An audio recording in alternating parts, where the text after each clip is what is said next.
Segment 1, the Stockpot, Soho and Knightsbridge. The Stockpot was the kind of place that shouldn't have survived as long as it did, cheap, stubbornly old-fashioned, and always full. Its red vinyl seats and steam-fogged windows looked more 1970s than 2010s, even right up until the end. For decades, there were two, one in Soho, one in Knightsbridge, and both served the same thing, comforting, no-fuss plates of mince, mash, and shepherd's pie. It became a lifeline for students, actors, cabbies, anyone who needed a meal in central London that didn't drain a week's wages. Tourists wandered in thinking it was quaint, locals knew it was survival food. By 2015, rent hikes finished it off. The Knightsbridge branch shut first, then Soho followed, replaced by the kind of concept cafe that charges extra for oat milk. The Stockpot wasn't cool, but it didn't need to be. It was London at its most honest. Segment 2, the Gay Hussar, Soho. Who actually kept the Gay Hussar alive for so long? That's the question. It wasn't the tourists, they never found it. It was the journalists, MPs, and union men who treated the little Hungarian restaurant on Greek Street like a private club that just happened to serve goulash. The decor never changed, dark wood, red banquettes, political cartoons yellowing on the walls. It smelled of paprika and cigarette smoke long after the ban ended. You could walk in on a Tuesday night and spot a future cabinet minister in one corner and a scandal being whispered about in another. Deals were made between spoonfuls of chicken paprikash. By the 2010s, the regulars were older, the gossip slower. When it closed in 2018, people said it was the end of an era, though no one could quite say which era that was. Segment 3, Bianchi's Alfredo's, Clerkenwell. People assume London only got into Italian food with Pizza Express or Jamie's, but Clerkenwell was already full of it a century earlier. Bianchi's, later known as Alfredo's, wasn't some polished trattoria, it was a workers' cafe where you could get espresso before most of Britain even knew what that was. Opened in the 1910s, it fed printers, mechanics, and the Italian community that settled nearby. Plates of spaghetti, strong coffee, a bit of chaos, that was the rhythm. It survived bombings, recessions, decades of grime. What killed it wasn't neglect, it was success. The same neighborhood it helped define got discovered. Rent rose, the crowd changed, and suddenly people wanted rustic charm without the rust. Bianchi's closed quietly, turned into a trendy bar that still uses the old tiles as decoration. They kept the look, not the point. Segment 4, Rules, Covent Garden. In 2020, for the first time since 1798, Rules came close to disappearing. Not from scandal or neglect, from bureaucracy. Britain's oldest restaurant, famous for its game pies and portraits of fox hunters, suddenly found itself boxed in by redevelopment plans that threatened its kitchen access. The irony? Rules had survived world wars, rationing, even the smoking ban without blinking. What nearly did it in was a planning dispute over a service alley. Staff were told to brace for possible closure. Suppliers paused orders. The wine cellar, stocked with bottles older than most customers, sat untouched for months. Locals rallied, heritage groups shouted, and eventually, the developers backed off. Rules reopened after lockdown with its original menu intact, potted shrimps, roast venison, the lot. The alley's still there. Narrow, cracked, completely ordinary. And that tiny gap saved a legend. Segment 5, Simpsons in the Strand. The carving trolleys were the giveaway, gleaming silver contraptions rolled to each table, roast beef sliced in front of you like theatre. That was Simpsons in the Strand, part restaurant, part ritual. It started in the 1800s as a chess club where players ate between matches. Then became the city's grandest carvery, feeding everyone from Churchill to ordinary clerks on a splurge. You didn't go there for surprise, you went for certainty, gravy thick as glue, beef you could almost time your watch by. When it modernized in the 2010s, they took out the trolleys and added cocktails, calling it Progress. The food got prettier, the spirit vanished. By the time it closed during the 2020 lockdowns, the Strand felt wrong without it. The old silver trolleys? Some ended up in storage, others quietly sold. They were the last thing that still looked alive in the room. Segment 6, The White Tower, St. George's Hotel, Leicester Square. People think London didn't really do rooftop dining until the 2000s, but the White Tower had already mastered it in the 1930s. Perched atop the St. George's Hotel in Leicester Square, it was all white tablecloths, mirrored walls, and panoramic views long before sky bars were a thing. The clientele was a mix of film stars, producers, and foreign diplomats, the kind who arrived in fur coats even in June. It wasn't casual. It was spectacle. When the Blitz hit, the White Tower was reduced to rubble in 1940, taking the hotel with it.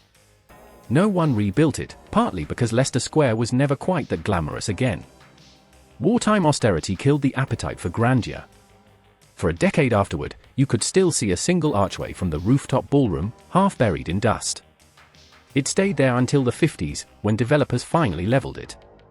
Segment 7, Bieber's Rainbow Room, Kensington High Street.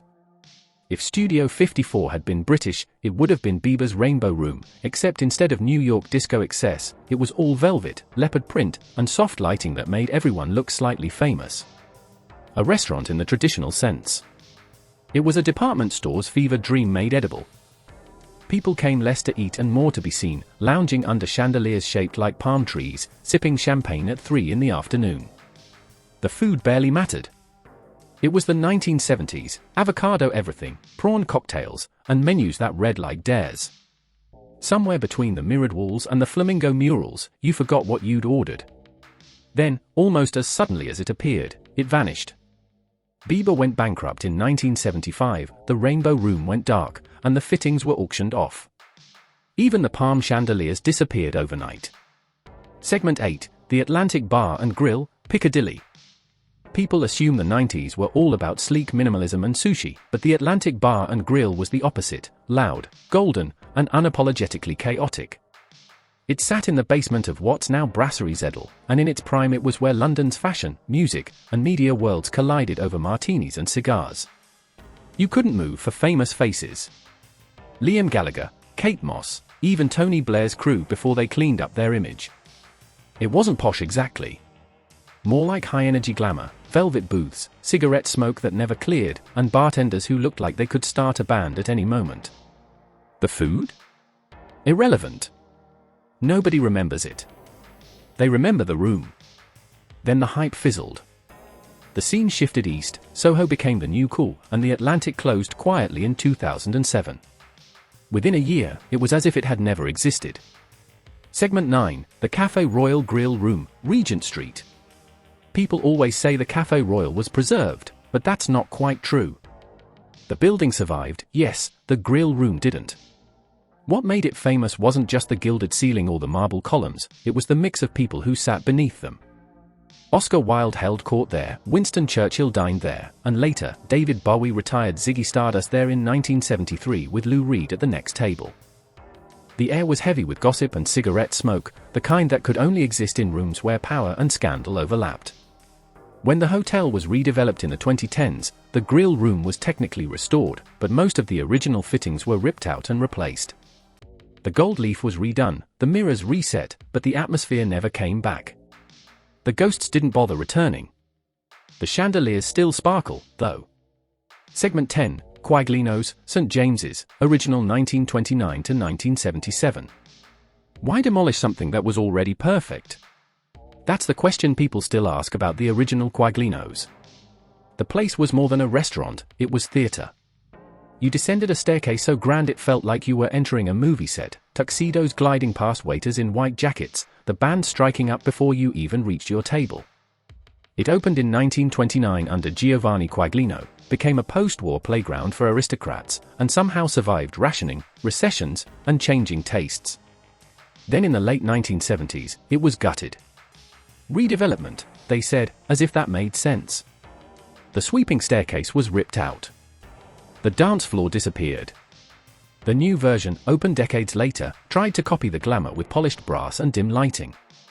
But the old magic was architectural, it lived in the walls. And those walls were turned to rubble. Segment 11, the London Trocadero Restaurants, Piccadilly Circus. There was once a full orchestra playing during lunch in the Trocadero. That sounds made up now, but it's true, strings, brass, the lot, while diners picked at oysters under chandeliers the size of small cars.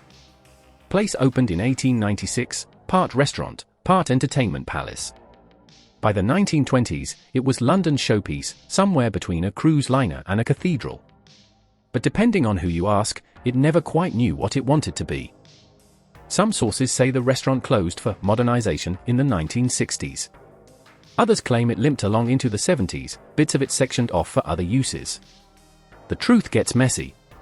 What's certain is that every rebuild stripped away another layer of grandeur. By the time it became an arcade, the Trocadero name still lingered, but the smell of champagne and tobacco was long gone. Segment 12, the Eel Pie Island Hotel, Twickenham. It didn't burn down because of one thing, though that's what people say.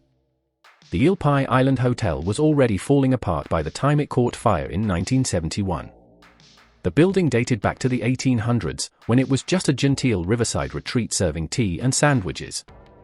By the 1950s, it had turned into a jazz hotspot, packed with students, sailors, and locals who didn't care much about fire safety or staircases that swayed when you danced. By the mid-60s, it had gone electric. The Who, the Rolling Stones, and Pink Floyd all played there before anyone was calling them legends. Then the council shut it down for safety violations. Squatters moved in. Then came the fire. No one's ever said how it started, exactly. The remains are still there, brick skeleton, open to the sky, graffiti older than most bands.